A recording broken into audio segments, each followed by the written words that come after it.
This is Facets of Connection, where we are transforming relationships within an evolving world. Brought to you by Relational Life Foundation and hosted by me, Sarah Melissa Oswald. This exclusive podcast series delves into the heart of human connection, exploring how we learn, love, and collaborate within a dynamic society. We'll uncover the power of respectful relationships and their essential role in the human experience. I invite you to embark on a journey with me to create a more connected, empathic world for future generations.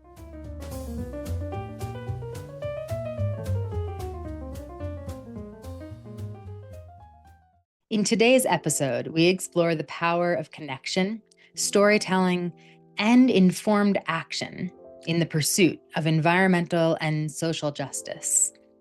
I'm thrilled to be joined by Tracy McCartney, the visionary founder and publisher of Red Canary Magazine, which is a publication dedicated to amplifying voices that too often go unheard. In our conversation that follows, Tracy and I discuss how each of us can feel empowered to make a difference, whether by telling our own stories or by seeking out and sharing those stories of others. We discuss the importance of staying informed through reliable, independent journalism, and how connection to both community and to truth can inspire meaningful action. Red Canary Magazine stands out for its unwavering commitment to raising up suppressed voices and producing journalism that doesn't just inform, but also provokes reflection and sparks change. I'm proud to introduce Tracy McCartney. Tracy believes that our strength as a society lies in the collective.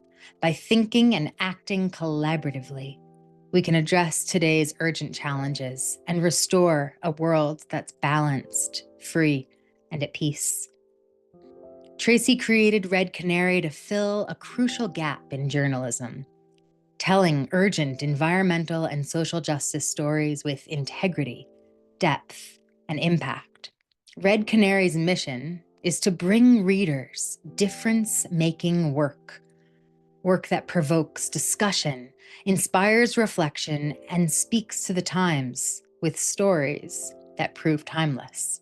Tracy and her team of award-winning journalists, filmmakers, photographers, poets, and artists transform information into wisdom and wisdom into action, raising voices for environmental and social justice, one story at a time. Join us as we talk about the transformative power of storytelling, the responsibility of independent journalism, and the ways that each one of us can contribute to a more just and sustainable world. And with that, here we go. Tracy, thank you so much for joining me today to be on Facets of Connection. I'm thrilled to have you as a guest. Oh, Sarah, thank you so much. What an honor. Thanks for inviting me. You bet. Thanks for saying yes. Of course. So before we launch in, I thought I would just offer you an opportunity to introduce yourself briefly to our audience. What do they Sure. need to know about you? Okay. Well, they need to know that I basically, mother of four, was into retirement, decided after a divorce and going into retirement that I didn't want to sit around a pool at our vacation home and observe the world going by. I wanted to be part of it. So basically, I connected with some friends that are journalists in Los Angeles, and we decided as a creative team to launch a magazine focused on environmental and social justice. And so that's what we're doing recently. My background is having been born, raised, and grown up in the Midwest, went to school here, college at the College of St. Catherine's with a journalism undergraduate and a master's in marketing and business. And then I got married and started having children and working in advertising at the same time and consulting. And here we are. So it sounds like writing's been in your line of work for a long time. Very long time, yes. Would you identify yourself as a writer? I do. And, I started writing when I was just a little kid. My grandparents had a big role in raising me. My grandfather used to take me to his office. He was a commercial artist, and he would take me to his office in downtown Minneapolis and set me in front of a typewriter with all kinds of art supplies and say, write me a book. And so I started Wow. actually writing poetry when I was 3. Just, Hmm. hey, grandfather, how do you spell this? How do you spell that? And then I would find the letters on the typewriter and then illustrate whatever poem I had done. I love that. Oh, you've been in it since the beginning. That is so sweet. I'm picturing my 4-year-old doing that now. He's just getting into writing and letters, and he's like, how do you spell? He wants to know how to spell everything, right? We're Exactly. writing Exactly. poetry. Beautiful. Writing poetry That's so started from the fun. very beginning. I can Yes. picture little Tracy at a typewriter. It's so sweet. Yeah. And the most engaging part of it was producing something creative that brought tears to my grandfather's eyes. I loved doing Oh. it, making him so proud and happy that he would get all choked up. I'd love to link that to what you're doing now because I think that your work is quite inspiring, this magazine you've put together. Thank you. And you're weaving in concepts of social justice and environmental justice work. And Absolutely. so I'm curious about your inspiration there. What led you into that field, and how do you link it to what you just said about bringing tears to your grandfather's eyes, the pride that he must have felt for you? I Yes. imagine there are readers in your readership who have that experience as they read your magazine. Oh, thank you so much. Yeah, the inspiration actually came from the College of St. Catherine's and from my grandmother. She gave me all the money she had in the world to send me to the College of St. Catherine's. And I was there with the Sisters of St. Joseph, who are fierce advocates for environmental and social justice. And so that really planted the seeds for my work and for Red Canary Magazine, as well as just their continual modeling of behavior that would support the rights of the earth and of all of the earth's inhabitants.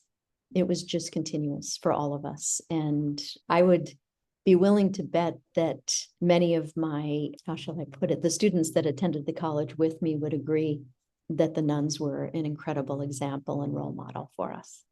So it was that. And then my grandmother, who was teaching me the Charleston, teaching me all she knew about environmental and social justice, and teaching me how to pray, that really have inspired me to do this work. And then also at St. Kate's, I learned about Chief Seattle, who's a chief from the Pacific Northwest, who had this, he was known for his native wisdom and for basically supporting individuals, supporting the earth, living as a stakeholder and caretaker of the earth. And he had a quote, and if you don't mind, I'd like to quote him. Humankind has not woven the web of life. We are but one thread within it. Whatever we do to the web, we do to ourselves. All things are bound together, all things connect. And I couldn't agree more. That's really become one of my mantras throughout life. And it's definitely what we've based the magazine on. Tracy, you're speaking my language. I don't know if you know that. I mean, clearly now I do relationship work, right?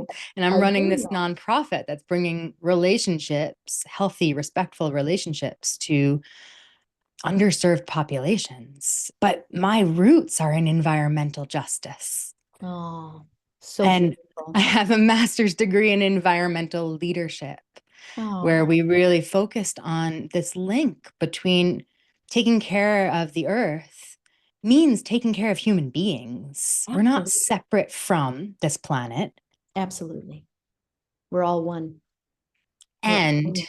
what I imagine comes out in articles that Red Canary produces is this link between the environmental destruction and social justice. We call it environmental justice, right? There's human Absolutely. beings who Absolutely. are unfairly impacted by It's the environmental issues that we're facing. Absolutely. It's the voices that we don't hear, and those are the voices that we raise. We don't pretend to tell their stories. We raise their voices and allow them to tell their own stories. We also take short films of them telling their stories, which really tends to attract attention, as you know, on certain platforms. So not only websites, but social media. If you have animation or you have video, that will attract a greater audience. And so we make sure to incorporate those in all our stories, because how can we pretend? Mass media so often does pretend to be able to tell others' stories. And that's how we get misled. That's how disinformation and misinformation gets out there, let alone the corporate and political influence that's involved with mass media. You We think don't so? engage in that at all. We're independent journalists. We focus on marginalized communities and raising their voices. And that includes the earth. That includes Mother Earth. So, and raising the voices for Mother Earth. But yeah, it's been extremely rewarding. We've achieved recognition from our peers as well, over 15 awards from the LA Press Club, Society of Professional Journalists, Society of Environmental Journalists, and we just won a Webby, an honorary mention from the Webbies. It's huge. We're alongside some fairly prestigious publications like the New Yorker.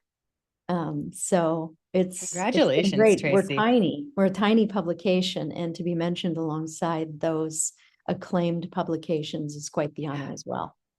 Absolutely. Well, I imagine that it says a lot about what you're actually doing. You're not just some other publication, but you're allowing communities to tell their stories. Absolutely. And I want to link this into the relationship work. Thank you. Yes. Yeah. Please. You may not see it the way that I do. And I want to tell you, you're doing relational justice. Oh, I love that. So the founder of Relational Life Therapy, Terry Real, Yes. one of his teachers is named Carol Gilligan. And she has a famous quote that I love that ties directly into what we're talking about. She says, there's no voice without relationship, and there's no relationship without voice. Absolutely. It might be flip-flopped, I'm not sure. But you are providing an opportunity for people to have a platform to speak their stories. Right. And we partner with them. So it's not only a platform, but we're also a partner in supporting their efforts to reclaim their rights. So we've been basically highlighting or putting a spotlight on movements, on communities that are standing up for their rights. We did a story on the live oil wells in LA. I saw that one. Those It's oil like wells, top of your website. right? Well, and those oil wells are in marginalized communities. So it's people of color that are impacted the greatest. That's right. By oil wells, and they're rising up against it, and they're making a difference, and we're writing about it. When I hear the word conservation, and this is just my interpretation, it makes me think of protecting something that's inanimate or not, that doesn't have a voice, that it needs us to protect it because it doesn't have its own voice. However, what you're doing is providing voice to the voiceless, not inanimate, but very much alive systems on our planet. Yes, exactly. Well said. We really are. So if you support the oceans, for instance, you're supporting human beings who are fishing in those oceans or eating the fish that come out of them. So there's no disconnect here. They're all intersected, as you were saying. Right. When you look at the oceans and the water we drink and the things that we get involved with, when you look at the human body and the microplastics that are included in our human body, the pollution is incredible. Our body is filled with microplastics. So Terrifying, isn't it? it is. It is. We don't know the long-term implications of that. We have no idea. No, we have no Cancer, idea. possibly. Cancer, Yeah. likely. Disease. Yeah. But when you look at the oceans and you look at the marine life that's included in the oceans and the coral and the animals and everything, that's all included in obviously protecting the oceans and the rights of the inhabitants of the ocean. Of course. And everything that you're speaking to is very much where I started in my Oh, own journey to get where I am now. that's good. I have a love for the planet, and I was heartbroken over what we're seeing. And so I went to study environmental leadership, thinking I would do something like getting the plastics out of the ocean. I didn't know what, Yeah, but then it exactly. turned out that I saw in order for us to solve any of these bigger issues, we need to work together well as human beings. Absolutely. And the That's human environment seemed it seemed more obvious to me. That's where my skill set lies. And and I so love that's why I ended up where I am. I But it love that. started because I have a love for our earth. Well, and you think of the essence of what you just said, the love for our earth. If we don't save our planet, our home, none of the rest of it matters because there we won't be. Of So course. the cross section between humans and social justice and environmental justice are, you can't separate them.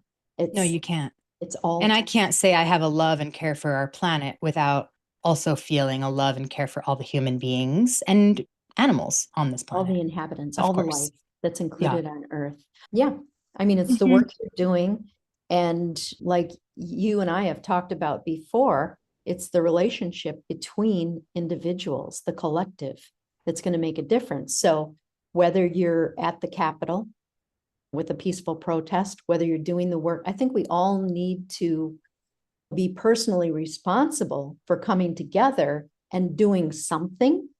It's up to every individual to decide what they want to do, but perhaps embracing our gifts and saying, okay, these are my gifts. This is what I have to offer. And that's really what we've done also with the magazine. You know, these are our gifts. We're a creative group. We're filmmakers, journalists, photojournalists, poets. We're coming together to raise the voices of marginalized communities. So it's just kind of uncovering our gifts, looking at our gifts and saying, okay, this is what I have to offer. It's what I can do. And that's exactly what you're doing. And you're speaking to one of the questions that I like to ask all of my guests on this podcast. You may have heard by listening to the previous ones.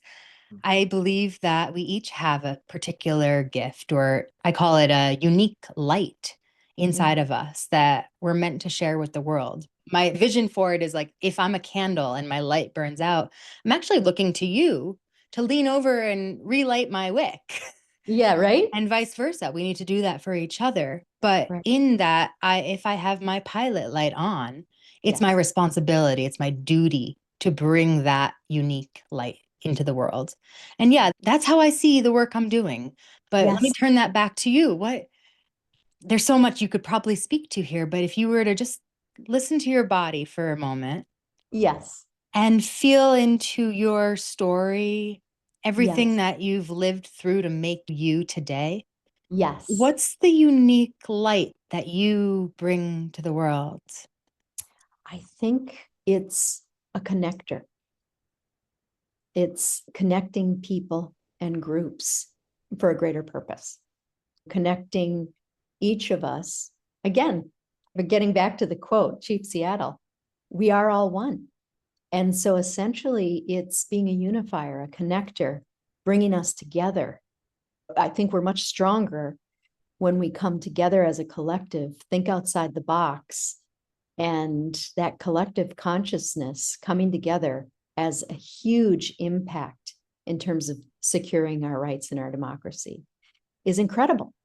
It's much more than we could do as individuals. Right. Yeah. So I would say That's the key. that's the We key. need each other. Yeah. Well, and it's your work. It's all of our gifts. You know what I mean? It's the relational work and bringing awareness to the power of that. And like you were talking about with one of your guests, the unconditional love in that is pretty incredible. Mm. I believe that we all have God's light within us. That's the way I would phrase it. Everyone has their own vision.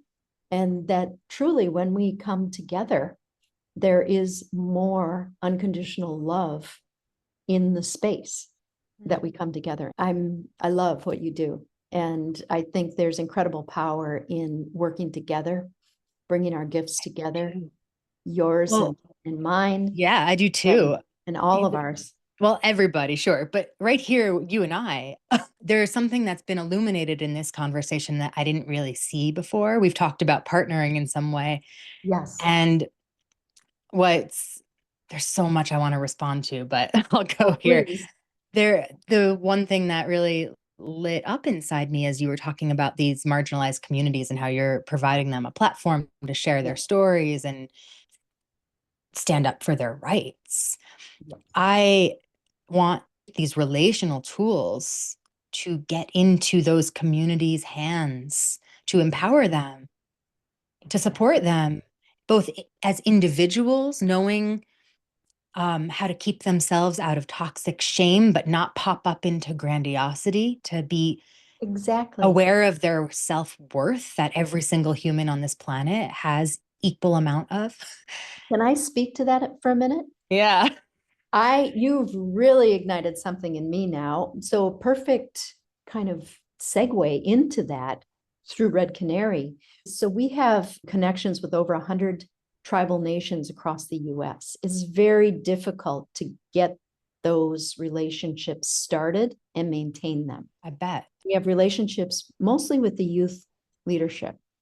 And so I think that's a perfect entryway for you and your work.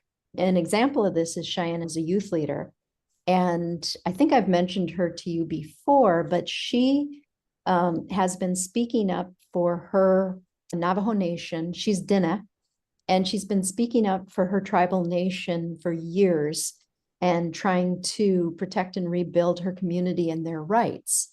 She's brought in microbiologists from Stanford to help teach her communities. She teaches her grandmothers, mothers, aunties, sisters how to plant, say, for instance, mycelium mushroom gardens. And Yeah. why not bring someone like you in with your skills and your work to talk to her? Because one of the things I learned really quickly from her was with the murdered and missing Indigenous women and children, the tribal and the federal law enforcement cross purposes and cancel each other out.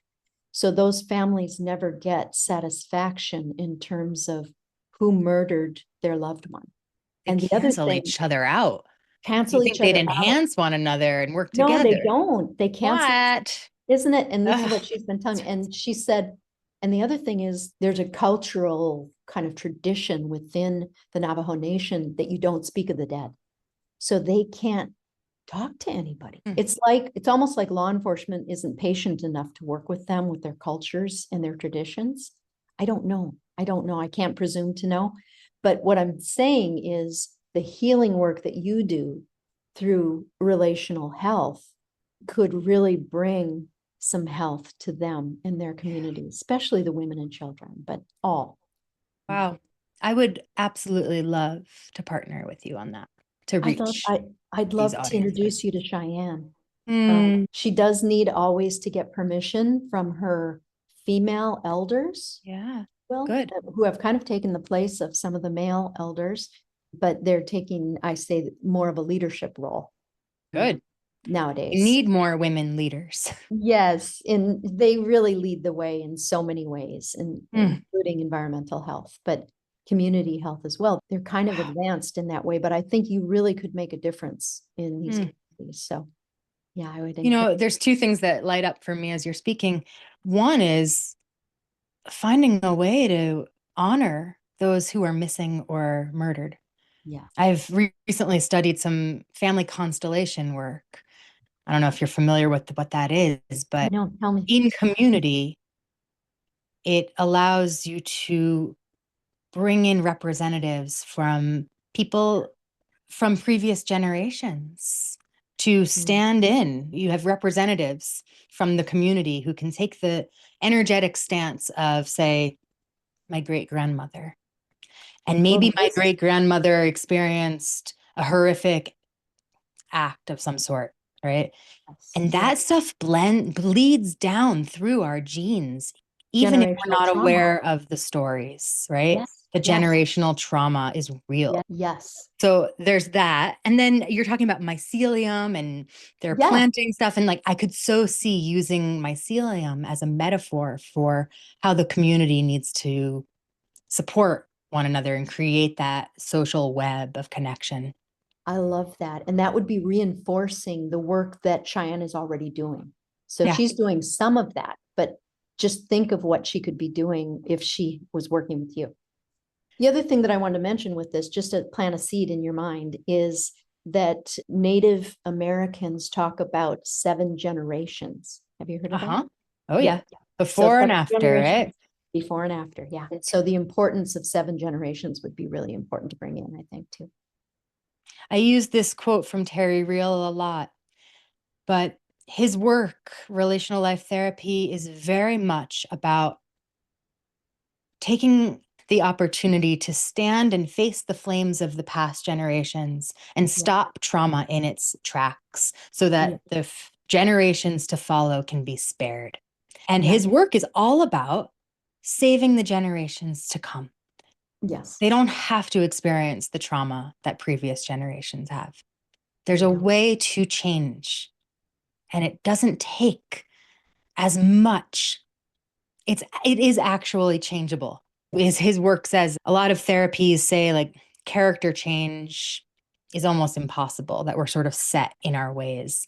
Right. But with the relational life therapy tools, we are actually teaching people how to say, no, I actually can change my character and I can do it quickly. Yes. I have choice. I have authority over who I am in this world and how I present myself and how I treat the people around me and how I treat myself. So the confidence and the support in choice seems to make a lot of sense to me. But what about the emotional and psychological healing that needs to take place? Yeah, that happens as well inside of the framework of RLT. We do a lot of inner child work. Yes. Yes. Connecting our wise adult part of our brain to the inner child and also to our adaptive child. And that's speaking to the parts within one individual. But if you were to zoom out, you could take those same concepts and look at 7 generations before and 7 generations to come. For sure. Yeah, that makes sense. Yeah, I Does love it? that. I'm speaking pretty broad, but No, it does make sense. It really makes sense. There's a lot of trauma, as you can imagine, especially with the murdered and missing Indigenous women and children. I get so mad. Right. Feel rage inside me as I hear those statistics. No, it's really, I do too. I feel the same way. And it's part, as you asked me earlier, what is the inspiration? It's part of what inspires me for sure. That anger, weirdly. And I mean, I don't like to connect with anger, but it does light the fire. I mean, when I think of what's happening with women's rights and the fact that I'm a mother of 4 daughters. You Yeah. have 4 fire daughters. Wow. Fire is lit. Fire is lit. Woo! Yeah, I was wondering about how our tumultuous times that we're living in impact you and the motivation to keep you going. And you just spoke to it. Yeah. Is there anything else that you would want to say about that? Like, how do you continue? How do you get up each day and continue to do this work? Because it's hard. How do you take care of yourself and keep yourself sane as you become aware of everything that you have to write about or share with the world? Well, it's interesting because I think how blessed I am to have this platform and be able to help support this platform. And I think about everything that's happening and what can I do, tapping into my gifts. And it's the magazine in a big way, continuing to provide that platform so that we can profile people, we can highlight movements, we can raise voices and be the voice, as you say. If we can create a ripple and have it move out, you've seen dropping a pebble in a pond, it impacts everyone eventually. So if we can each create ripples, we'll definitely be making a difference. And that's, I think, what we all are trying to do. I think we're all trying to make a difference for each other and love each other unconditionally. I think that's the purpose of why we're all here. I do too. What would you say to someone who, like, Okay, let me just back up. As you're speaking, I said how fortunate you are to have this platform that you've created to help you feel like you have a vehicle to take action in the face of the adversity that Yes, we're experiencing. right. And you have this vehicle to throw your energy into and say, I can do something. What Yes, would you say to someone who is listening to this right now, yes. who may not have that platform or may not know what their unique light is or their gift? What would you say to like help them feel like they have some like action? How would So, you? so inspiration or activation for their activism, if you will, Yeah. supporting the causes. I What would can people do who feel so hopeless and lost with all this? Yeah, well, and again, I apologize ahead of time. This sounds common sense, but my gut reaction to that is number one, look at your local community and decide, vote for politicians that are voting for individual environmental rights and social justice rights. Vote. It Yeah, that's a really good matters. start for sure. I think it matters in a big way. It's every individual makes a difference. And so also connecting with doing your work.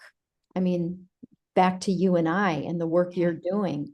I mean, connecting with doing your work and becoming the healthiest person you can be to raise others up, to be a light for others and for your community. Definitely, I think that's important to start with. And then definitely vote for the politicians and the systems and the policies that you believe in that unify us rather than divide us and that are not full of hatred. The best way to, I think, combat hatred is to vote for love. Vote for love. Yeah, You say it might sound obvious, and I feel that it is, but I've heard that an entire one third of America did not vote in the last election for president, which exactly. blows my mind. Like, how could you not want to Blows take my a mind. stand of some sort in this? I mean, what a wild election. You don't want to get in Well, and the other thing vote. that I would really encourage people to do as kind of a final thing, and Mm. I'm not meaning this in any way as self-serving, but just in terms of the news sources that you get, to focus on the truth, focus on finding a news source. And I would encourage people to look at independent news sources because they are not manipulated by corporations and politicians. So I think we really need to focus on independent journalism and supporting that as a pillar of our society and our democracy. Because really, without independent journalism, the truth disappears. It's gone. And then what do we have? We're living by lies. We're making decisions by lies in terms of our own self-governance. We have so much less if we don't have the facts and the truth. I think it's important to name that. Yeah, We don't hear it enough. it's really important. And I think it'll bring comfort and deep roots to individuals who do find news sources that they can trust that haven't been bought. Brings comfort. Yeah. Maybe that's part of the action that people can feel some sense of active hope Yeah, around engaging in by like that's how they can start to support the environmental and social justice efforts is absolutely. simply by finding quality news sources. That is definitely one step. That is definitely one thing that individuals can do. Obviously, the other two that we talked about, I mean, it's so important to do the work first and be a healthy person, as healthy as you can be and shine your light. And then vote for sure on what you believe in.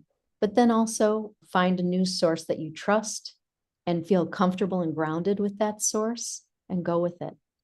Become informed, educate yourself, understand the awareness that's being created around disinformation and misinformation around environmental and social justice, the real truths, what's really happening at the border, what's really happening on tribal lands across the US, what's really happening for individuals here on Earth and with the You climate. know, there's another step that I've been feeling into a lot that feels important to me as Yes. I consume news. Yes. I become so overwhelmed with grief. And it actually pauses me from reviewing news all that as often as I think I should, because I I love what don't you said. feel that I have like my physical system can't handle it alone. I don't want to hold the grief by myself.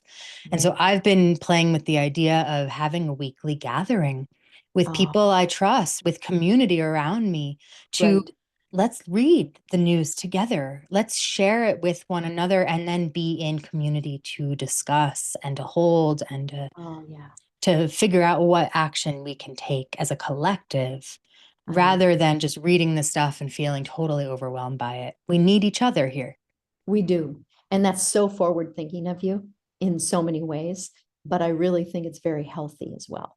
We need each other to lean on. We need each other's support. We need each other's processing skills, if you will, and each other's trust. That's one of the basic things that a good, reliable news source will provide. People that we do stories, people that we write about, trust us. We're good listeners. We raise their voices. We don't pretend to tell their stories. And I think that's what we need to do in those groups that are discussing the news. We need to be able to trust one another and build on that trust, which is very connected to your work, I think, too. Yeah, I think so too. I was talking to my husband about this idea, and he's always practical, and I really appreciate that about him because he helps me ground some of my more Yes. lofty ideas. But he's like, well, who's going to bring the news? What are the news sources that you're going to pull your information from? And I think you're giving us some great advice about where to get our news. And then Yeah. also like how are you going to ensure that you have a diverse crowd so that you're Yeah. not just some echo chamber doing the same thing that social media is doing, but that you're hearing multiple perspectives and different voices and who's going to be leading this? Whose voice is leading? There's a lot to consider. I have so many thoughts on all of those Mm. things. And I would say, too, I want to include also podcasts because the younger generation is now very focused on podcasts. So your beautiful podcast is fantastic and will be a great source of healing, I think, for individuals. And there are news podcasts that we can trust as well. Tell us. So I think it's important again to trust once you do the healing work with yourself, and you please comment on this, but I feel as though once I would do more healing work with myself, but have done a lot of healing work with myself, you trust your discernment and you trust, okay, this resonates with me. This news source resonates with me. And obviously, if it supports unconditional love and unification and freedom, it's probably a fairly good bet that it's a good news source. If it supports divisiveness and hatred, probably a good bet that it's not a great news source. So, in terms of boiling it down to the core values and things. Yeah, helping people know how to trust their gut. How to Does trust. it light you up? Does it feel real and truthful and based in love and care? Yeah. Or does it feel like it's divisive Yeah. and pointing fingers and full of hate, which I think we all feel on a regular basis. One of the things also is one of the things we're trying to do, and I see it more in the news, people are overwhelmed with all of the negative news, all of the horrible news that's out there. And one of the things we're trying to put out is more information on environmental sustainability and permaculture, more solution-based pieces and stories. I think that would help maybe engage people on a more regular basis in terms of trusting you as a source. Yeah, if the news doesn't only tear you apart, but also lift you up, Well, that would yeah, be and I'm not talking about rose-colored glasses, but I just know. the fact that you're raising awareness, not only around issues, even the stories we write about where we raise awareness around issues, we Mm. always have some portion of that story that's uplifting. Good. So solution-based, that kind of thing. With Cheyenne and the Navajo Nation, we pointed out not only what was happening, but what she was doing as a youth leader and how she started to take steps toward rebuilding her community. So we incorporate that in each piece. And I see more and more of that with the news, mostly with local journalism, as opposed to mass media. But also wanted to encourage, and I'm sure you've been considering this, but in your group, your news group, if you will, and it might be a group of forward thinkers or whatever, you may include stakeholders. So include youth leaders from movements and various other things. So they might. Youth leaders from movements. Those kids, I'll call them, young adults, are so inspiring. Aren't they? Yeah. And they're so smart because they know that that we're leaving them a really tough planet to live on. They're so smart to get involved. When I was a teenager, I was part of a group called Global Kids, actually. But I didn't know too many young adults who were involved in social justice. I just didn't. You think back to I was a kid of the 80s, and I think back to the 80s, and if only we could go back to those problems. They seemed awful at the time, but man, if we could just go back to those simple problems. Yeah. I dream about that sometimes, right? It's true. I was a kid of the 70s. And so we were, you remember the peace sign, peace. Of course. And about the Vietnam War and everything. So, yeah. And not that was not huge. And it was huge. Yeah, it was huge. Horrific and important to get. Yes. Yeah. And it seems like the world is so much more complex now. It's much more complex. And actually, even in the 70s, there was the environmental movement as well. Sure. That was just getting started, huh? Yeah, it was just getting started back then. Yep. So yeah, it's kind of fascinating when you look at it. I'm amazed at where we are today and really keeping us all in my prayers. That's for sure. Yes, me too. Yes. We've seen a big change in the world in the time that we've been alive. Definitely. Yeah. Probably one of the biggest changes from no technology to AI. Remembering the world before a cell phone existed. Yeah. Or social media. How do we even think about that? Yes, exactly. Yeah. And I think about when I was in school too, and the nuns chaining themselves to nuclear plants, things like that, and going down to El Salvador and standing up for individuals' rights, all of the guerrilla warfare and everything. So, yeah. Are you familiar with Joanna Macy? I am not. Please tell me. Oh, you need to know about her. Okay. We call her Grandma Bodhisattva. Oh, okay. She is a nuclear activist and a community healer. Oh, nice. I don't know exactly how she self-identifies, but I've had a chance to study with her, and she must be in her 90s at this point. She's a powerhouse of a woman, but she's been doing this activist work since probably, from the times you're talking about, 60s, 70s. Yeah. But she brings in Buddhist principles, and she's also translated the poetry of Rilke. No way. Yeah.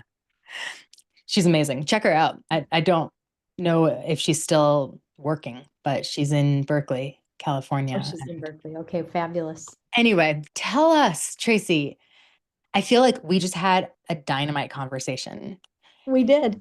Are you happy with how it's felt? I think if we talk a little bit about the fact that Red Canary really combines environmental and social justice, and some of the examples of that would really, all of our stories combine both environmental and social justice. So it's pretty incredible. But we've talked about the oil wells, the live oil wells in LA. There's also To Live and Die in LA's diesel death zone, which is a story that we have up right now that's up for an award. And it's essentially, when you look at the port in Los Angeles, the port complex, and it's one of the largest ports in the world, right alongside Singapore and Shanghai. This port is surrounded by neighborhoods and communities of low income, working class families that are subjected to pollution, particulates from the port that would be cancer causing on a daily basis. There's I mean, the death rate of these individuals is 1,200 premature deaths on an annual basis and 4,200 in Southern California, premature deaths because they are at the port. Wow. So it's just raising awareness around. We have specific examples. I would really encourage people to jump into the magazine. We've talked about the Fighting for the True Country, which is Cheyenne fight on the Navajo Nation and her fight for not only women's rights, but also for the land, air and water there. Yeah. Her grandmother, who's 100 years old, had to live her entire life using repurposed water, which was green water that the oil and gas companies claimed they cleaned from their oil and gas, the pipeline spills. They did not clean it. It was green, and she had to use it to drink, to cook, to clean her clothes, everything. She lived over 100 years with that water. And she made it to 100 is outrageous. Isn't it outrageous? And it's that's incredible for her that she made it to 100, but yeah, how awful. Yeah. And then just the story that we did on the homeless in LA called The Rise of the American Favela. It was an award-winning story by Sam Slavic. And that story in particular, again, looking at social and environmental justice, talks about the harshness of the local police and community individuals that are government hired that go in to clean up the homeless. But it's also like a hub for community advocates and individuals that come in to work with the homeless population. So we call it, the story is all about recognizing where homeless people are at and not trying to force them to rehome into apartments if they want to be on the streets, but providing them, meeting them where they're at and providing them with resources for life where they're at. I would encourage people to take a look at that article as well, because I think as a nation, we tend to look at homeless individuals as a pariah, if you will, or a problem for society. And essentially, I think there's another way of working with homeless individuals rather than trying to force them into what our preconceived notions are in terms of what is best for them. Yeah. And the way that we relate to them is not human. Not at all. Not at all human. And including not even recognizing, not even looking at them. Yeah. I've, just to speak to that briefly, personally, I grew up in New York City, Manhattan, in the 80s, where Manhattan's very different these days. I don't know, it's not, you don't see as much homelessness. But growing up, I was surrounded by it. And the only way I could get through that, especially as a kid, I was taught to just like, you just keep going. You don't look, you just keep moving. You don't like engage. Right. And that was to protect me. I get that. And it's fear-based though, too. It's fear-based for sure. And the degree of it, the percentage of homelessness that I saw on a daily basis, on an hourly basis, you just shut it out because you can't possibly feel the grief of it. It's overwhelming, right? Same way I'm talking about the news being overwhelming. Right. I made a practice once I moved to Colorado. I was in a Buddhist university. Yes. And I had to decide upon some type of meditation practice. I don't remember exactly what this assignment was, but every time I encounter someone experiencing homelessness now, even if I'm driving or at a stoplight, and I look at them, I look them in the eye, I smile at them, even if I have nothing in my car to offer, even if I have no food I can share. Right. I acknowledge their humanity. I love that.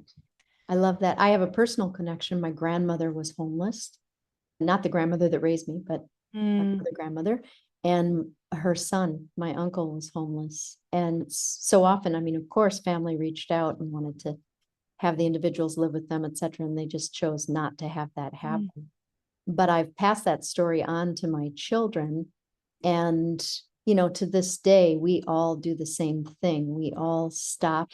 We speak to the individuals that we meet on the streets. We ask them if they're hungry. My twins, I have 4 daughters, and my twins, both of them, Annie and Greta, will ask the homeless person, if they're downtown in Chicago or whatever, ask the homeless individual, what would you like to eat, before they feed themselves. So they ask the homeless person, what would you like to eat? And then they go in and order it, give it to them. And they've done that. We've purchased shoes and clothing and blankets and whatever we can do. But the story that we wrote about in Red Canary really points out that it's, when you look at the homeless crisis, it's really comes down to being failed policy in LA. Yeah. It's a policy thing. It's something, and it's a human thing, as you point out. I mean, for all of us. But on a political scale, it's a policy thing because we're trying to force them into rehoming and all of this. There's no need. I mean, there's already a plethora of centers that offer food for the homeless, clothing. They're helping each other in that way. Tents are being set up called the White House, and they help each other. She's offering clothing and food and all kinds of things that she makes herself. So, I mean, it's really interesting. And it's something that I think we can all look at and maybe find a place in our heart to take another look at. There's human beings right under our noses that are suffering every day, right in our communities. You don't have to look far to find someone who could use some support. I love that. So if you're out there and you want to make a difference in the world right now, Exactly. look right next to you. Right. Look Nice. outside your home. Yep. Look in front of your grocery store. There's probably someone who could use a meal. Absolutely. Yeah. Absolutely. They're there. I'm really grateful you brought that in. Yeah, thank you. Yeah, and thanks for talking with me about that. It's a topic that's very close to my heart. So I can tell. yeah. Tracy, I'm really thrilled that you've had this conversation with me.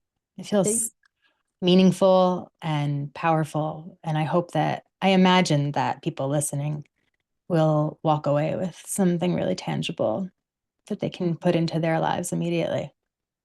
Thank you. Thank you.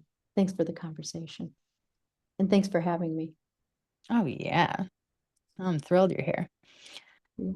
How can people get more involved with Red Canary? Yeah. Where can they find you? Okay, I know you have articles that people can read, and you have videos that people can watch. And tell me more. What can people do to get involved? So essentially, hop on the website, Red Canary Magazine. Also, we have social media sites, Instagram, Facebook, all just look up Red Canary Magazine, Instagram, Facebook, LinkedIn, YouTube, Vimeo, and Blue Sky. So everywhere. We have purposefully come off X, so you will not find us on X. But same here. Relationship is the revolution. In a fractured world, relational health is resistance. It's repair. It's liberation. At Red Canary Magazine, they believe journalism must be rooted in relationship, in solidarity, and in shared purpose. Because no single story, no single voice, and no single person can shift systems alone. Through community-rooted storytelling, Red Canary helps marginalized communities reclaim their narratives, their agency, and their future. Red Canary is more than a magazine. It's a gathering space, a chorus, a call, a place where relational power takes flight. Our mission is not just to inform, it's to empower. By shining a light on urgent environmental and social issues, we aim to inspire movements, shift narratives, and ignite change. We believe that journalism should not only document history, but shape it for the better. We believe the survival of independent journalism is essential for democracy, justice, and the planet, because without it, the truth disappears. Thanks, Tracy. I'm really excited to share this with the community. I'm excited too. I'm really excited. Thank you so much. Thank you. Thanks for listening to this episode of Facets of Connection. This show is brought to you by Relational Life Foundation. a nonprofit organization dedicated to ending the chronic epidemic of loneliness by fostering community and transforming relationships. Its mission is focused on building stronger, more connected communities through research on relational health and through accessible therapeutic services and education. If you'd like to support this work, visit relationallifefoundation.org.